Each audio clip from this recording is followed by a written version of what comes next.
Hello, everyone. Hello. Thank you for joining the Artalize podcast. Today is a special day. I still need to pinch myself, but we have the amazing Gunhild Carling. Hello, everybody. Thanks for having me. This unique voice is everything already. Gunhild, how are you? I'm good. I've loaded up with instruments: piano, trombone, trumpet. I have everything here by my side. You have the coffee, right? I have my coffee here. Fantastic, amazing. So while you sip a bit of your coffee, I will try to give an introduction. So you're a Swedish jazz phenomenon, first of all. Thank you. Multi-instrumentalist, singer, dancer, entertainer, and you have captivated audiences worldwide. You are renowned for your ability to play 3 trumpets at a time. It's absolutely incredible. And then also trombone, trumpet, harmonica, and harp, I understand. Yeah. But also piano. Yeah, piano a lot. Everything. Bagpipes, yes. So what's amazing about you is that you fuse the virtuosism, the technicality, I would say, of a classical musician or even beyond that, with the showmanship of a little bit of vaudeville, the swing. But I think I know your heart is with jazz. Totally. And you have created some videos in the street that have gone viral. But most importantly, what really brought this worldwide acknowledgement from the audience was your collaboration with Postmodern Jukebox. Yes, totally. We are posting the videos. You wouldn't believe what she does. If you have never watched it before, I doubt it, because you reached out already 50 million people on YouTube, Facebook, Instagram. It's insane. You will hear the incredible talent here. But your versatility made it possible for you to perform also with California Orchestra, Yeah. even with symphony orchestras. And you started at Göteborg Opera. Yeah. Oh, yeah, that's true. In Tannhäuser. Oh my God, that's beautiful. I love opera. Italian operas in special. Thank you. I know also you have been studying contrappunto, videoing of music.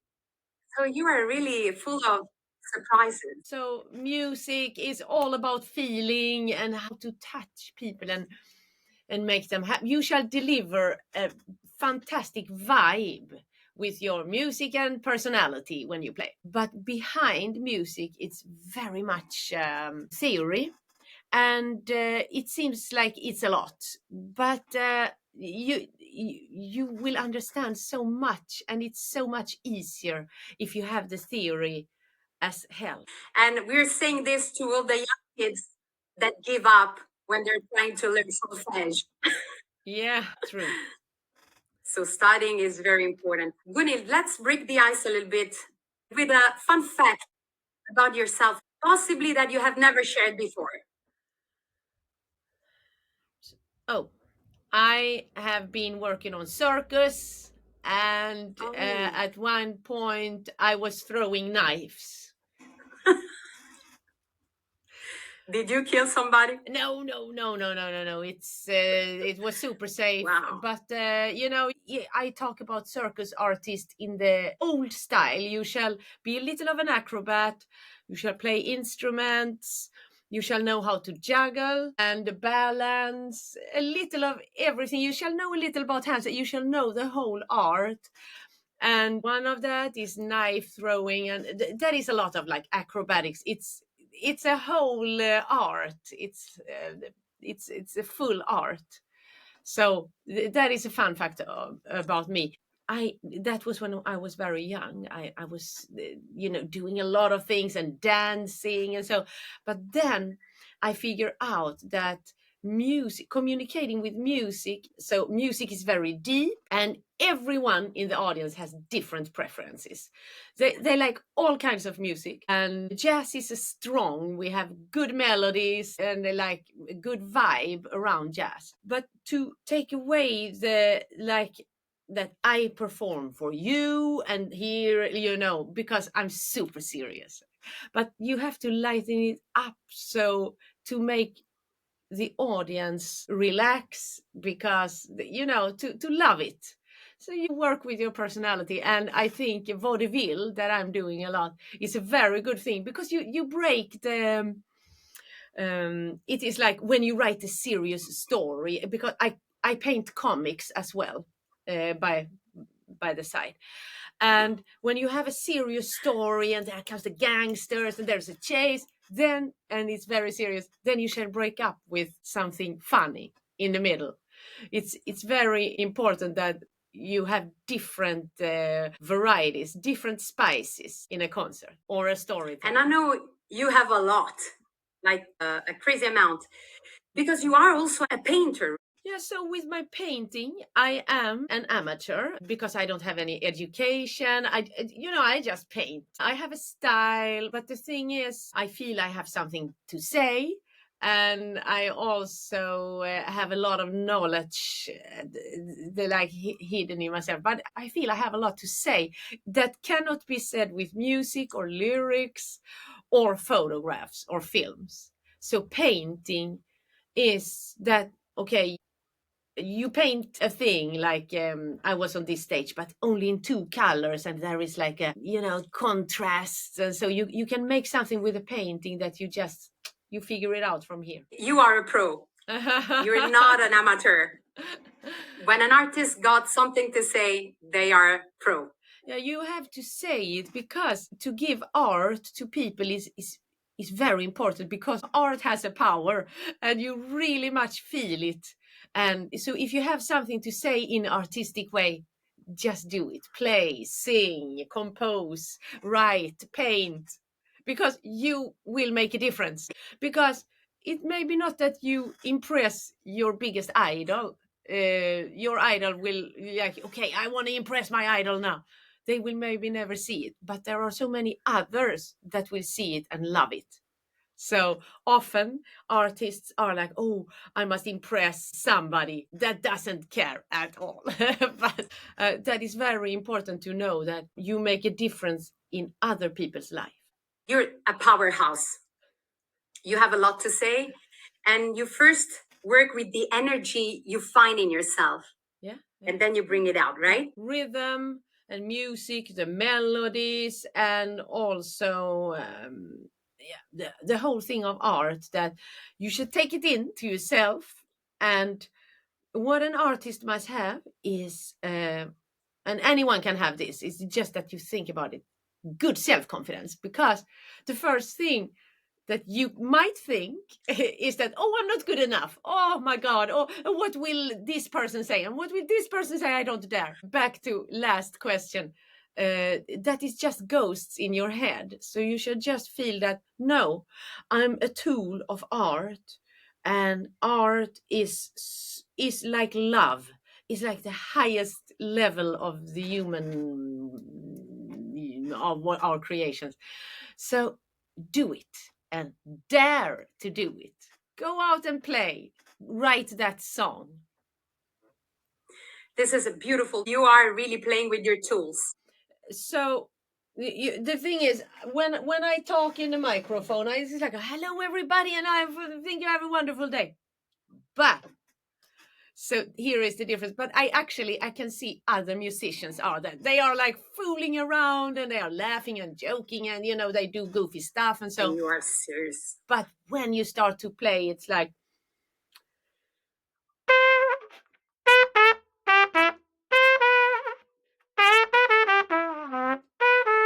then it's like dead serious. I don't see myself like, oh, I'm so good or something. I just see that I have a gift, and I have a voice in my head how it should sound, and I just play it, and it's deadly serious. But if I go around and say, oh my God, this trumpet playing, it's so serious, people will never get it.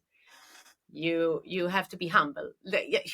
I sound so pretentious now, but you just like, for me at least, it's easy to say, I'm just delivering a song, and in this song is everything. It's like I often say, for example, that the difference if like with the Beatles, they just deliver yesterdays. It's like they just sing the song, and it's easy done, and like, so when people shall interpret it like sing it next, they do too much, and I think yesterday, they are too into it instead of just deliver the song. And you must have this thing, okay, I go up and deliver a solo now, that's it. Gunhild, so you play, you sing, you compose, you perform, of course, and it does really look quite effortless, I must say. I know you're that serious, but it really looks that you're so happy. So I want to know, when did this start? If you ever thought I'd love to try opera, but I'm not sure where to start, well, this is for you. Our sponsor, Queen's Opera Theatre, is creating something truly special this season. It's opera made for everyone, welcoming, intimate, and full of heart. On Saturday, October 18th, join them for Songs for Saplings, an open-air evening amongst flowers and stars. In collaboration with the Compass Collective, you'll walk through a garden and enjoy fine live music, familiar favorites, unexpected gems, and the soaring voice of soprano Gabriella Giangreco. Rain date, October the 25th. Then, on Monday, December the 1st, it's time for warmth and candlelight for their cozy holiday program at the Forest Hill Women's Club, featuring the luminous soprano Alexandra Lang. Whether it's your first opera or the 50th, this is your invitation. Grab your tickets now. Find the link below in the description. And better yet, bring someone you love with you. Because when you share the magic, it becomes unforgettable. So if you go back, so because I am into this old jazz, New Orleans, and it has to be the right exact same mute as King Oliver had, it's like a religion almost. Like I'm a little bit into that. But I learned, so since I've been into vaudeville and a lighter form of circus, I mean, I juggle and I tap dance and so. Rule number one, you do something that is very difficult, but if it looks difficult, it's not. It shall be, it looks like I was just doing it. For example, one of my favorite artists is Harpo Marx, when he plays harp. What he's doing is so difficult. It's so high level. But it looks like he's just, and then he's saying something there and playing. What he's doing is like, it's so advanced that harpists cannot do all this what he's doing, but he does it so effortless. It looks effortless. So, and then bum, and he like a string, and he say a funny comment. So Harpo Marx is like the master of this highest level of effort, and it looks like I'm just playing. But did you find this attitude in yourself as a child, or you cultivated it because you studied so much, you were so serious? I was very serious when I was a child. It should be the right feeling, jazz music. It should be the right, like the right phrasing. I was only listening to the great masters and listening and so. But when I became a teenager, so that was in the 1990s. Jazz became popular among like random people because I know people started to listen to Billie Holiday and so. And then I had like, so the audience were not any longer strangers to jazz like it was in the 80s. It was like people listen to Michael Jackson and this stuff, and it's related far away. Jazz is related to this, but it's another groove, so it's not technically not really the same. But when I saw that when you have an audience that have an understanding, then you must give the audience the music, and it cannot look like I am at the graduation, like I doing this very hard, or is it an Olympic game or something like that I am doing something really hard. It has to be with an artistic touch, and my audience, I love them.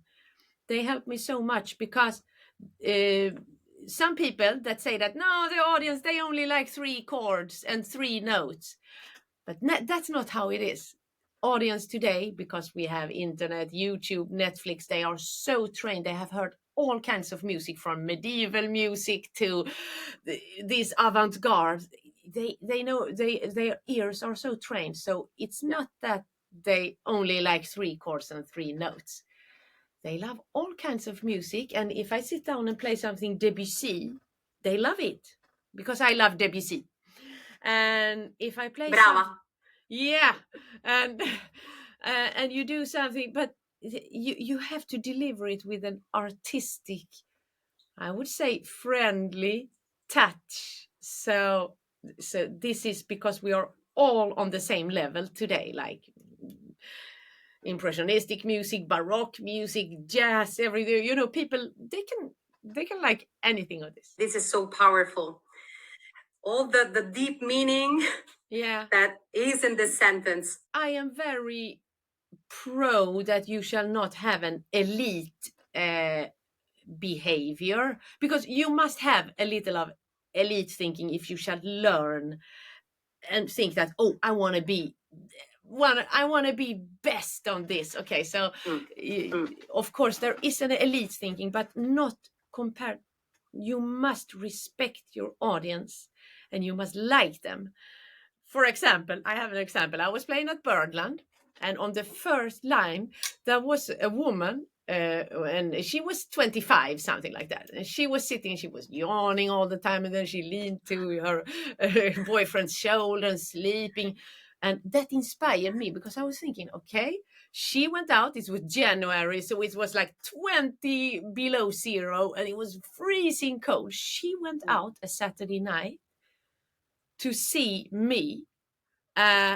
Okay, I shall give her a show. She shall not feel that, oh, Gunhild Carling, that was boring. So she inspired me by like, oh, sitting like this on the first line. And then after, she came to me and said that, I have followed you I'm from Mexico. I have followed you for so many years. I really like this thing with the family, that you have a family, and I'm a family person, and I like the thing with family. So it's so unexpected who you have in front of you. It can be somebody who just went to see what new dress I have. They don't give a shit about the music. Or they want to listen to this Armstrong solo that I copied. The next person doesn't know who Armstrong is, but like music. The third person likes that I play with my family or that I play with my kids. So it's so different. Do you like to make eye contact with your audience when you perform? No, not really, I would say. I can look one time and like smile or something, but not really. What about the other musician you work with? I could see some interactions like in the music, obviously. Oh yeah, this is another thing. And it's a little bit of a theater, because you work with these things with the ears. 100%. So you hear where is the piano. You can have a little look like to get the timing in order, but you work with the ears, so you shall follow and drive at the same time. So I'm like, and you must hear, where are they? Where is the band? So it's the ears, but you must know that the audience are looking at you. So I always say to the band, interact, because it must be 3-dimensional. It doesn't have to be natural for us as musicians, because we have it here and all in the brain and the heart, and we are like storming together. But you shall interact like other solos, high five, and look when others are soloing, and really say, and when there is a break, you turn on to the other and you do something, because the audience also like to see that we are good friends. We are fun. We are having a fun time together. We are a nice group. Like, we have a good vibe. And then we shall include the audience in that vibe, so they feel like, Oh, nice. That was so much fun. I felt like I was sitting in the band and having so much fun. Because after all, I am, okay, let's say that I try to, if you are in the audience now, I try to make you feel that you are on a Gatsby party on the 1920s and we are in Chicago and it's little time. So you shall have this feel. Not only that, okay, after my after work, I want to see a concert. You shall suddenly be transported to another place, another time, and feel that I met friends, I was one of the band, and yeah, you make friends with the band.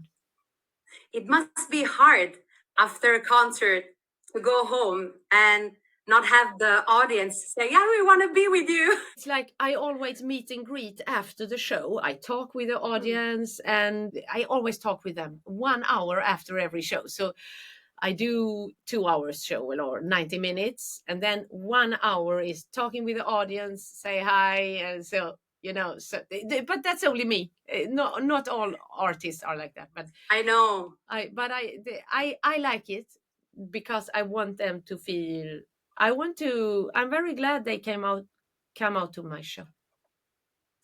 This is a beautiful thing. The respect you're having for your audience, it's really touching. These people, you don't know them. They could come from, you don't know their stories. Maybe, you have an opportunity to uplift them, and you do. Exactly. I think it is like create friendship through through a concert. You talk and everyone you talk and they could have chosen to watch a movie at home, but they actually paid an entrance to come and see me. They did something personal, not just consuming something from the TV. They went out. And I mean, yeah, it's fantastic. It's worth something. Oh, plenty. Listen, I have seen that you have a special smile. Yeah. Of course, when you're playing an instrument, not necessarily, but the moment you stop and sing, there is a smile that is unique. There is a moment of your smile where you're unique. It's like pure bliss, like you're breathing music, like it's just your natural element forever. Interesting. I didn't know that. And this is the part that makes my heart really open. So I wanted to ask you, do you feel that, or it just happens? No, I think it's just natural. I can sometimes see that I have been so pissed off sometimes. And because everyone was playing wrong and I did miss every note and I was super pissed off. And then I look back at the video and I smile and I look super happy. And what so it's maybe, I don't know, but there must be also, you must be reasonable. But because even if you want the music to be like fantastic and, you want to change the world and everything, it's not that deadly serious. You have to think like, oh, we are here and we have peace and I can play the music I love and you like it and I think that is every artist's thing, that you work so hard to get something like this special tone or so. But after all, to relax in all this and just so I think if I am happy, I make other people happy. So I try to stay happy, even if everything goes wrong. It took me ages to tap into my joy, for example. I really needed to work a lot and discover it. You are an opera singer. What is the repertoire that you are singing as opera singer? Rossini. Oh! Yeah. Oh yeah, he was sort of a jazz player, right? It's total masters. But the thing is, like, this is, I mean, it's eternal music and so, but to tap into your joy, because, I mean, to sing opera, it's a lot in training of the voice and so. but after all, people love it. So I'm not into opera. I have been working at the Gothenburg Opera, but I played harp there. So, yeah, I must say, in some styles of music, there is a very hard control that it has to be this way or this way. There is a school, and there is like a way to do it, else you are doomed. But the thing is, like, as you say, it's take a while to reach that you feel comfortable in just delivering a song. So true. But I believe you have worked so hard anyway to get where you are, of course. I advocate for like try to find what's fun about this. How so it's never a pain in learning it. And I do that a lot with imagination. Imagination. Visualization. Yeah, visualization. So I the last thing I did. Okay, so I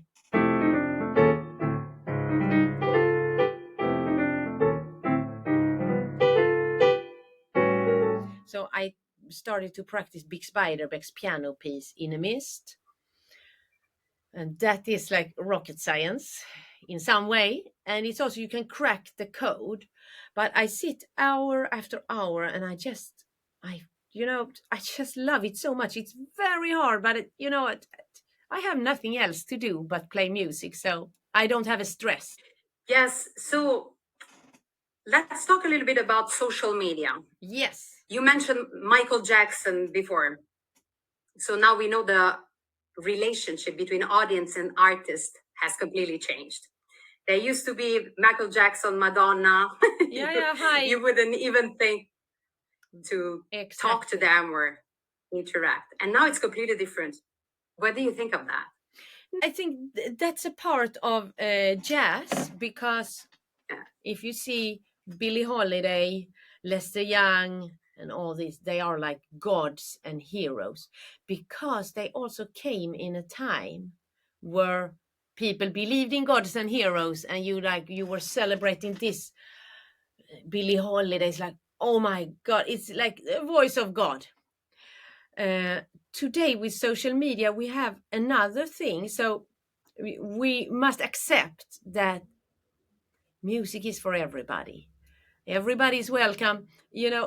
A democratization of and social media has helped someone like me so much, because earlier you had to go to a big company and see if you had to, like, if they could publish your music. And as it was in olden days, they were mainly interested in popular music. So if you didn't play like the popular music, so jazz like came a little bit aside. So social media has helped jazz and made us communicate and meet each other online. I met Scott Bradley online, for example. Yes, and I can see your Instagram, for example, is so beautiful, because I love you take these moments from your family or out in nature or just at your home, and you really make music like, hey guys, it's just part of us.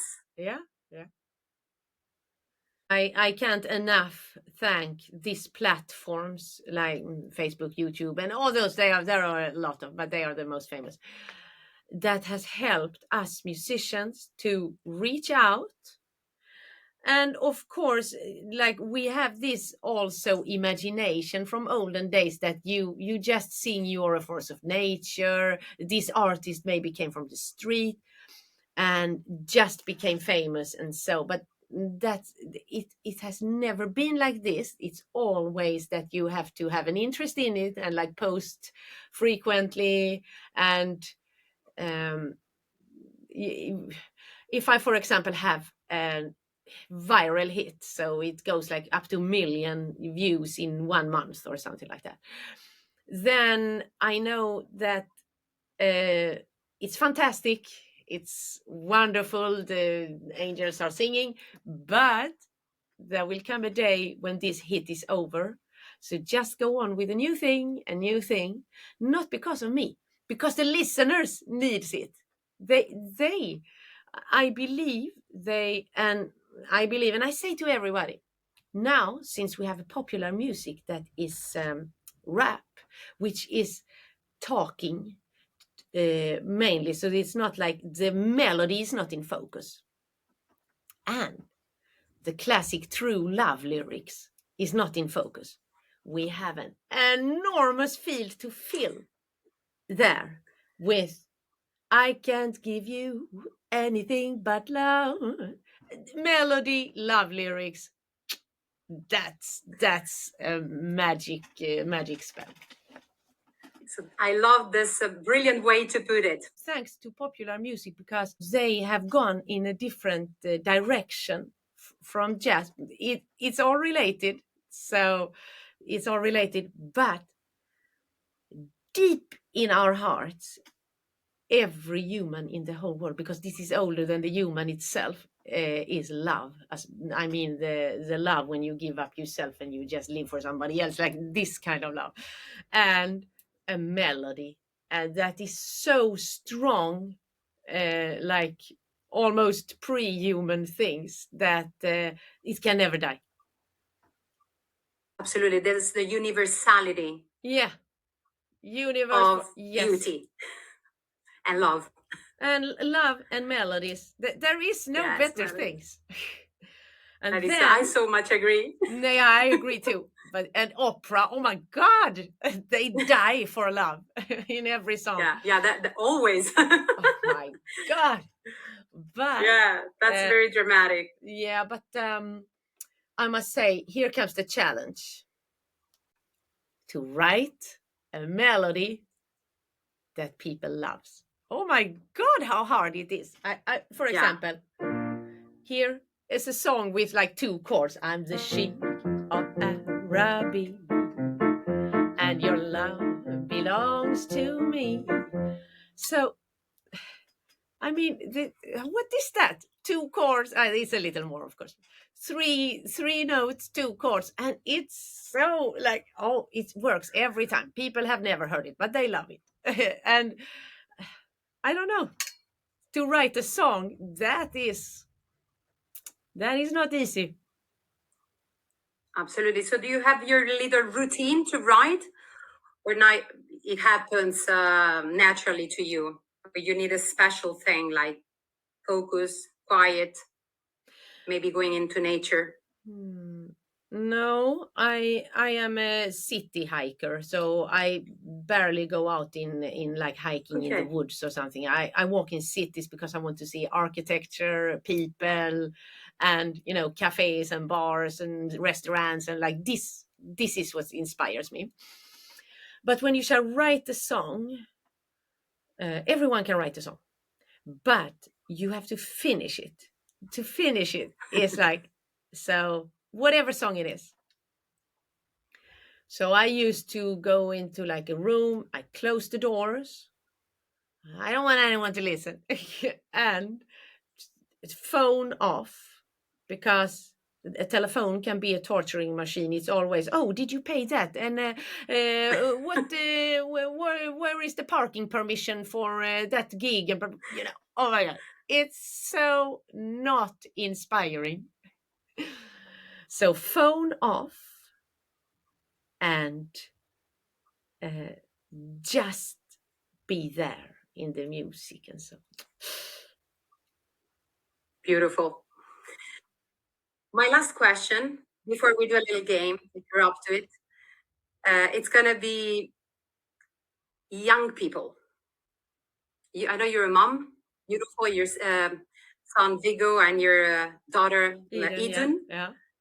They're amazing musicians as well. You did an amazing job.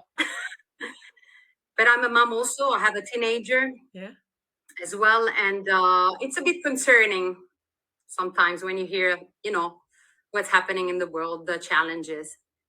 So do you believe, maybe you have a suggestion for educators, adults? Hey, really, music can make a difference for our young ones. And it doesn't have to be necessarily your job. So it can just be also part of your life, like it is for your family. Yeah, I would say that I am often at schools, and the thing with me, I almost never ask like how their results were in school, and so I want my kids and other kids, like, I don't ask them about how is it going now, are you putting every right on the test, and so blah, blah. No, I want them to feel that it's like an island of inspiration. So I say, okay, so I play a lot on schools with high school students and so, and college. So I say, oh, I heard you play that phrase, and it reminds me of James Moody, and and he played like this, and I like that tone. So I very much go into the music, and I only talk about the music, and also tell the stories about, I it's I make up like a vision of that. Jazz is cool and it's fun, and it's like where the party is, it's there shall the music be. The music shall be like on the party in the street. I like so I have no secret formula, but I really have had a fantastic musical relation to my kids and their friends and to other kids, because music is so easy to relate to. You start to love music already when you're 4 or 5 years old. You like you react to music. So that I'm very thankful. I'm Yeah, it's easy to relate to other with music and art. Really, music and art teach us so much, how to be with others, how to live, right? How Yeah, to share. but music is special today, because on every cafe we come in, every hotel lobby, everywhere we are, music is playing in the background. So we can also be numb for the power of it, because we have it all the time. 12 hours a day, music is running somewhere. Like when I in the car, when I with the Uber, like something, music is on the cafe. It's always music. So yeah, it's a challenge actually. Music really have a grip on people, and it's fantastic. Absolutely. We need more. More party, more jazz. Yeah, but I must say something that I've learned with playing with kids.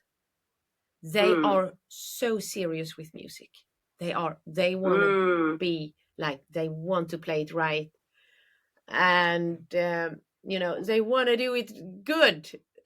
And so when they play wrong and do mistakes, it's they take it much harder than what we do, like, because as an adult you have learned to, okay, it wasn't a mistake, but I do better next time. But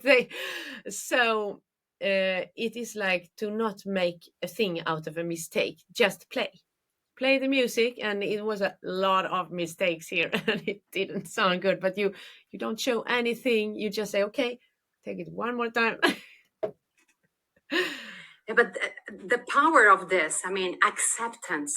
Yeah, acceptance. You must feel accepted, because if you had someone in your childhood, or anyway in your whole life, who said that, nah, you're not good enough, you don't belong here and out, and so uh, you can destroy somebody's life with that. They can really think of that their whole life. If you say your vocal is terrible, no, you cannot do that.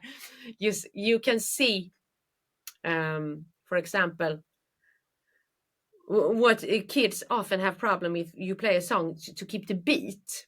So I say, rhythm is religion. We have to like find the beat, because after all, an adult is not doesn't have to be better. Beat and rhythm and groove, it's a long lifetime thing that you have to study and love and go into. Is that the beat must be steady when you play. Dap do dap do da da do bap da da da do. So you cannot like drag or speed.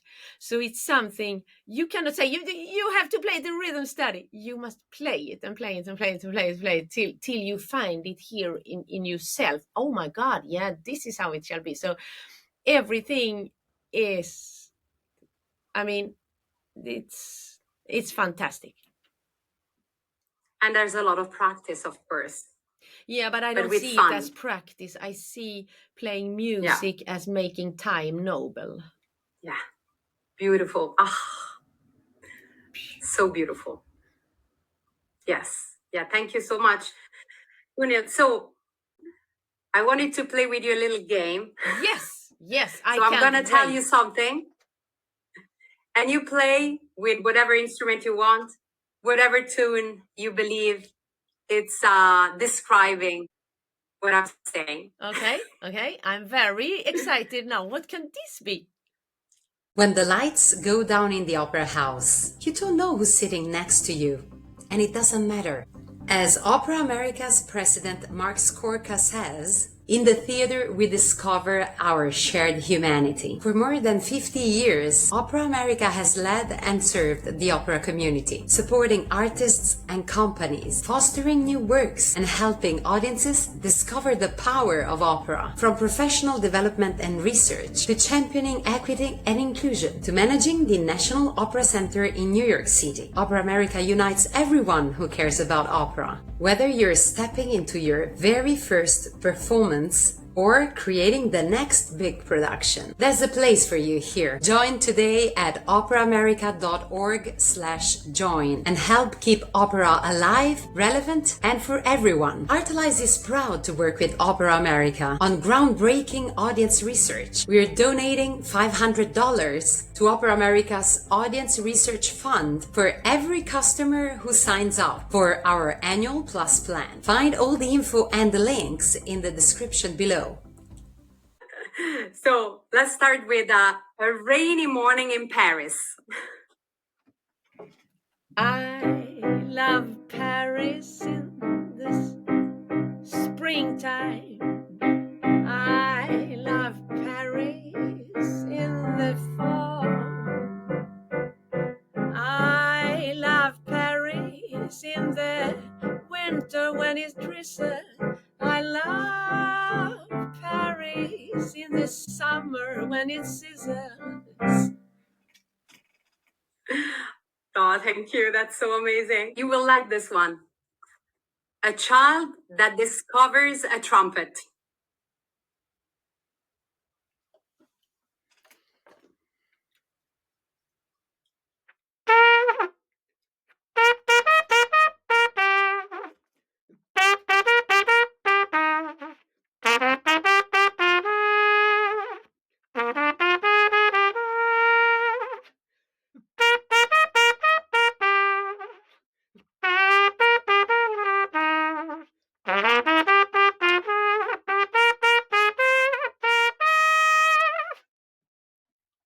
Oh, thank you. Last one. That is like operatic. A love letter that was never sent. And they died. No, that was a class. That was classy. A love letter that was never sent. It must be, I'll be seeing you in all the old familiar places. That's the heart of mine embraces all day through.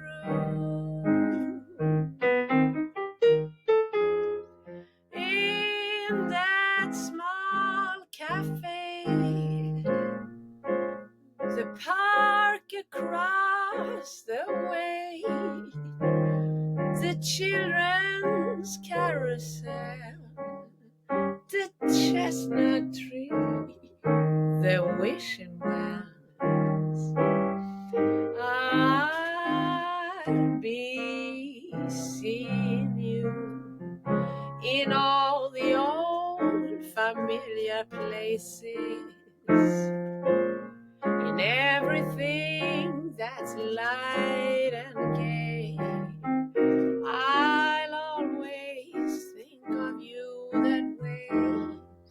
I'll find you in the morning sun, and when the night is new, I'll be looking at the moon, but I'll be seeing you. It's Billie Just now. Holiday, and I heard it when I was, let's say, 20 or something, and I was, boom, I stopped. And I, and every time I sing it, I know, okay, I remember that day.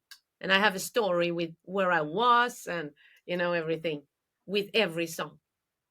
And Wow. what person gave it to me. And so. You're going to have to write a book now. Yeah.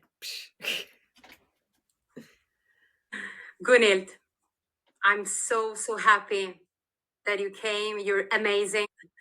Thank you so much. You are fantastic. But what classy question there with a love letter. I must ask you before we say goodbye.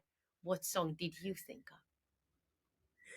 So I actually didn't think of any song. I really wanted to give you the themes to hear. So your own heart singing.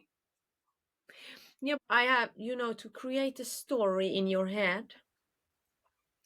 There was, I must say this, okay. So I saw a painting, and that painting was very famous. This was in Sweden. It was in a bar, and there was a waitress. She was serving, and this was like an impressionistic painting. So you saw the waitress and people. And this painting was very special because 5 minutes after it was painted, there was some mistake, and so there was a gang, and there was a crime going on outside the restaurant, and one was shooting the other, but the bullet missed and hit this waitress, so she was dead. 5 minutes after this painting was. It was a weird story, but that made me like, this about that in a parallel universe she lived on, and thinking about, so if you have a story, how this was a shocking story, but that made me think about if you love someone and then but it doesn't fit, you didn't meet at the right time or right place, but you were thinking of this person year after year after year, and suddenly you hear that this person is in hospital and going to die. Yeah, that was where this painting came in, because she died in hospital. And if someone had loved her for his whole life, and now she has like 1 or a half a day more to live, was he going to tell her that he loved her, or was he going to just do nothing? That was the question that I and my friends were talking about when we saw this painting. Whoa. Yeah, so really that was fantastic. I'm glad you had fun and you enjoyed it. Oh yeah, I love this. So Gunhild, what are you going to do next? I'm going to Las Vegas now because I have residency there. So I play there at the casino.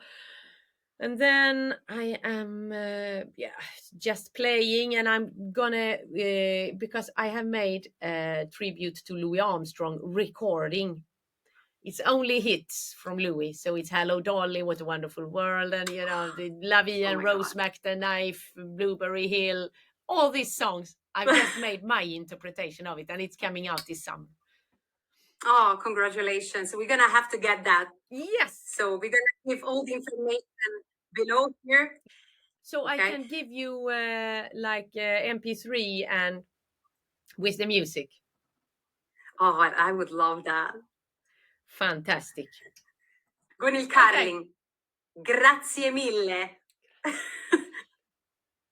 Sei bravissima, bellissima. Vieni in Italia and keep going and touring all over the world because you so deserve it with your beautiful family and your art. Oh, Italian is the language of gods. Oh my God, how beautiful it is. I see you again. Thank you so much for a great interview. And I like this imagination of art. And so I like that.